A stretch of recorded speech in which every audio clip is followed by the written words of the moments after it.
Hello students, last class के अंदर हमने डिस्कस किया था पोजीशन टाइम ग्राफ के बारे में और उसी से रिलेटेड न्यूमेरिकल्स के बारे में। आज हम डिस्कस करने जा रहे हैं अपना next topic, that is velocity time graph. Velocity time graph, और क्या बोल सकते हैं हम इसको, वीटी ग्राफ। पिछले क्लास के अंदर हमने डिस्कस किया था पोजीशन टाइम ग्राफ के बारे में। तो उसी क्लास के अंदर हमने एक टर्म पढ़ी थी हमारे पास, dependent variable and independent variable. और उसके बारे में हमने क्या पढ़ा था, that independent variable is always plotted in X axis और horizontal axis and dependent variable is plotted in Y axis. तो सिमिलरली यहाँ पे भी हमारे पास क्या होगा, वीटी ग्राफ के अंदर टाइम कैसा वेरिएबल है, इंडिपेंडेंट वेरिएबल। तो उसको भी हम प्लॉट करेंगे किधर, एक्स एक्सिस में। वेलोसिटी क्या है हमारे पास, डिपेंडेंट वेरिएबल। वेलोसिटी किसके ऊपर डिपेंड कर रही है, टाइम के ऊपर। तो उसको हम प्लॉट करेंगे इन वर्टिकल एक्सिस और वाई एक्सिस। अब हमारे पास वेलोसिटी टाइम ग्राफ को लेकर सबसे पहले देखो कैसे कैसे केस हो सकते हैं।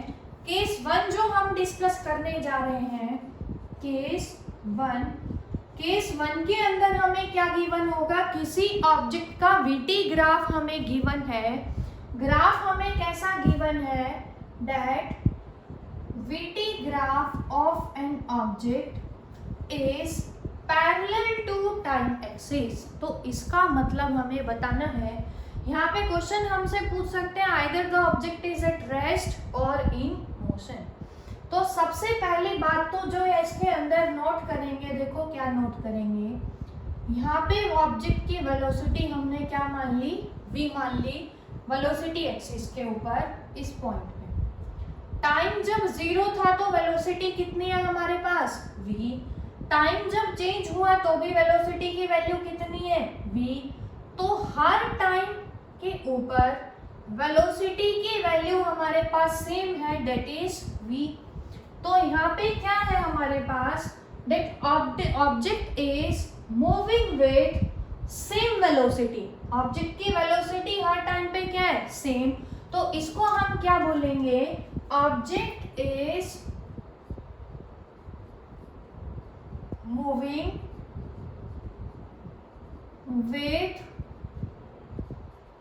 Uniform velocity. अब हमने ये क्यों लिखा, ऑब्जेक्ट इज मूविंग, क्योंकि ऑब्जेक्ट के पास कुछ वेलोसिटी है। वेलोसिटी हमेशा किसकी होती है, किसी मूविंग ऑब्जेक्ट की। तो जो हमारा क्वेश्चन था उसका जवाब क्या आएगा, object is not at rest, object is moving but with uniform velocity. अब वीटी ग्राफ के अंदर ही केस 2 हमें कैसा गिवन मिल सकता है, वी टी। सपोज करो हमें ग्राफ गिवन है, that is VT graph of an object is on time axis.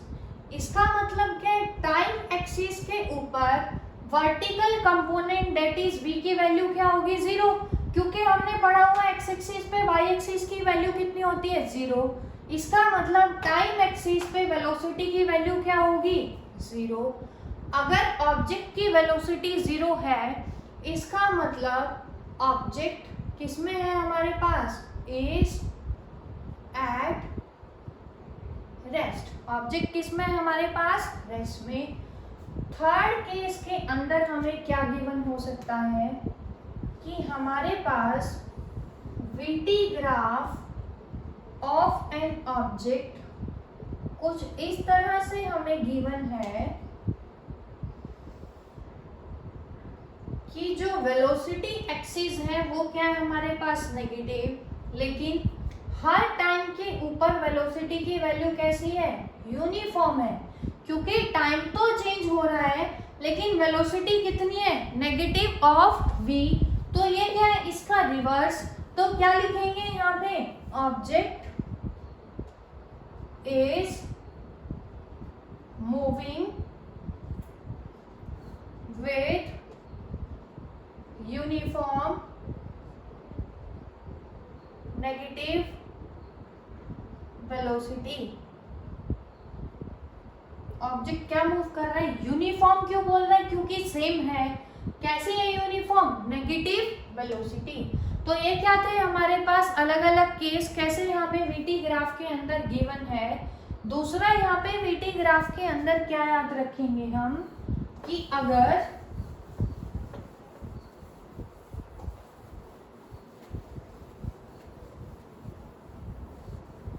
एक टर्म पढ़ी थी हमने पोजीशन टाइम ग्राफ के अंदर, that is slope of a graph. Slope का मतलब सभी को आपको ध्यान होना चाहिए, हमने क्या पढ़ा था, vertical component divided by horizontal component, और क्या लिख सकते हैं, परपेंडिकुलर बाय बेस। आज हम पढ़ने जा रहे हैं स्लोप, किसका स्लोप पढ़ेंगे आज, उस दिन हमने पढ़ा था slope of position time graph. आज हम पढ़ेंगे slope of velocity time graph. Velocity time graph के अंदर वेलोसिटी जो है हमारे पास कौन सा है, परपेंडिकुलर कंपोनेंट। टाइम हम हमेशा किधर प्लॉट करते हैं, एक्स एक्सिस में। तो स्लोप को कैसे रिप्रेजेंट किया था हमने, टेंजेंट थीटा। परपेंडिकुलर क्या है हमारा, वेलोसिटी, डिवाइडेड बाय बेस क्या है हमारे पास, टाइम। ये फॉर्मूला हमने 9th क्लास में पढ़ा हुआ है, that change in velocity with change in time is called acceleration. 9th class के अंदर आप पढ़ चुके हैं। इसके बारे में हम डिटेल स्टडी पढ़ेंगे अपने नेक्स्ट चैप्टर के अंदर, आज के बाद वाली क्लास में, दो न्यूमेरिकल्स के बाद में। तो change in velocity upon change in time हमने पढ़ा हुआ है, दैट इज कॉल्ड एक्सेलरेशन। अब यहाँ से अगर यूनिट निकालेंगे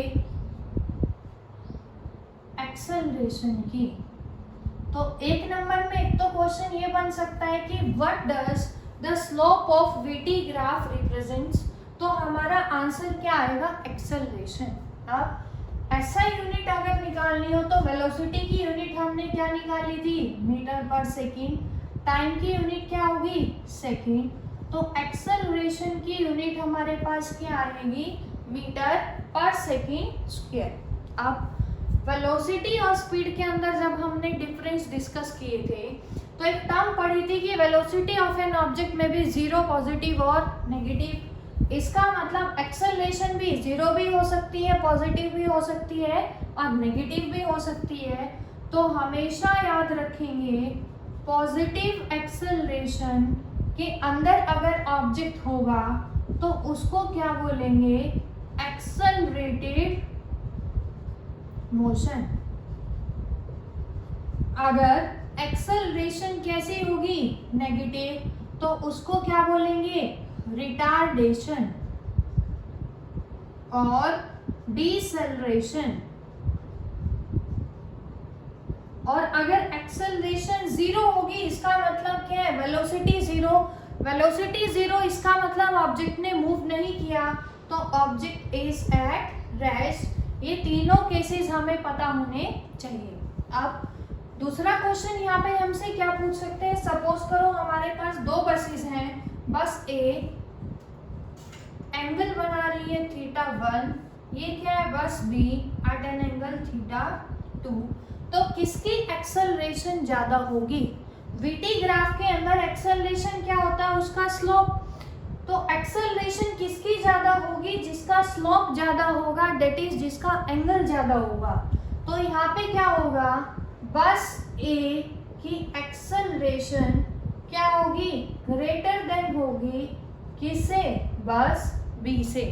तो ये हमारे पास आ गया कि ग्राफ से हम कैसे निकालेंगे कि अगर हमें एक्सेलरेशन निकालनी हो, कंपेयर करना हो, तो जिसका स्लोप ज़्यादा होगा उसी की एक्सेलरेशन क्या होगी, ज़्यादा।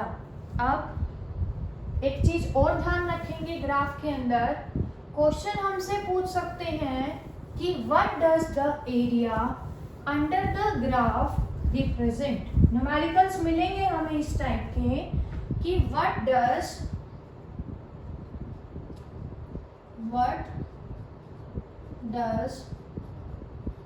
The area under the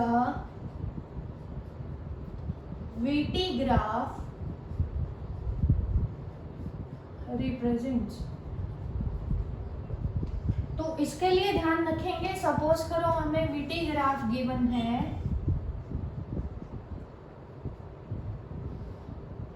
graph का जो नेचर है हमें ये दे रखा है कि ये क्या है हमारे पास, किसी भी ऑब्जेक्ट का VT ग्राफ।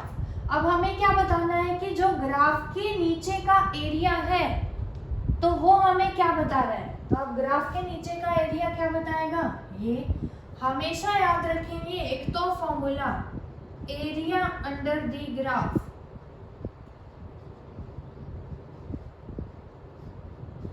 डायरेक्ट लगा सकते हो vertical component into horizontal component. Vertical component कौन है हमारा, वेलोसिटी। हॉरिजॉन्टल कौन है, टाइम। वेलोसिटी का फॉर्मूला क्या होता है, displacement upon time into time. Time से टाइम क्या हो गया, कैंसिल आउट। तो हमारे पास area under the graph, VT graph के जो कर्व का या स्ट्रेट लाइन या ग्राफ के अंडर एरिया हमें क्या बताएगा, डिस्प्लेसमेंट बताएगा।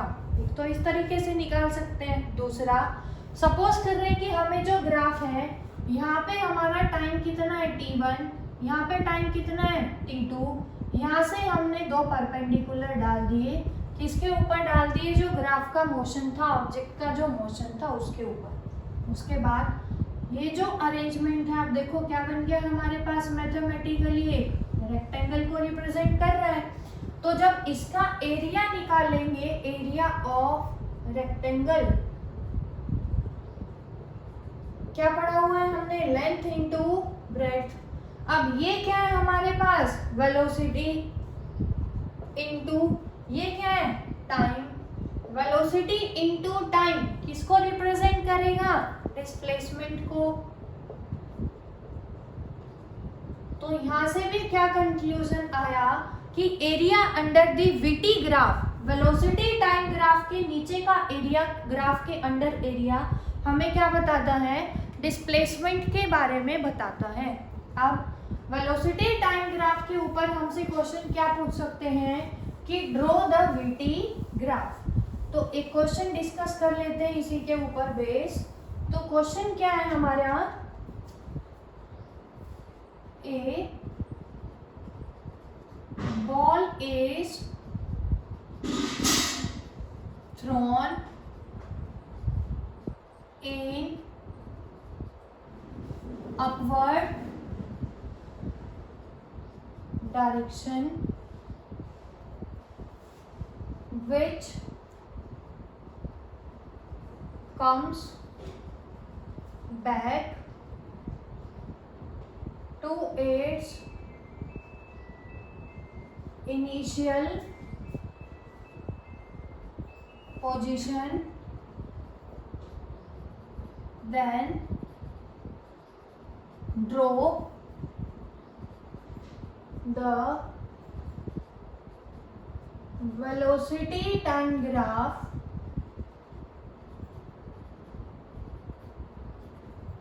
for the motion of ball. Question के अंदर हमें क्या गिवन है कि हमारे पास एक बॉल है, बॉल को हमने थ्रो किया इन अपवर्ड डायरेक्शन, फिर वो एक मैक्सिमम हाइट पे जाने के बाद हमें पता है बॉल की प्रॉपर्टी कहाँ होगी, वापस अपनी इनिशियल पोजीशन पे आएगी। तो हमें क्या ड्रॉ करना है, उसका वेलोसिटी टाइम ग्राफ।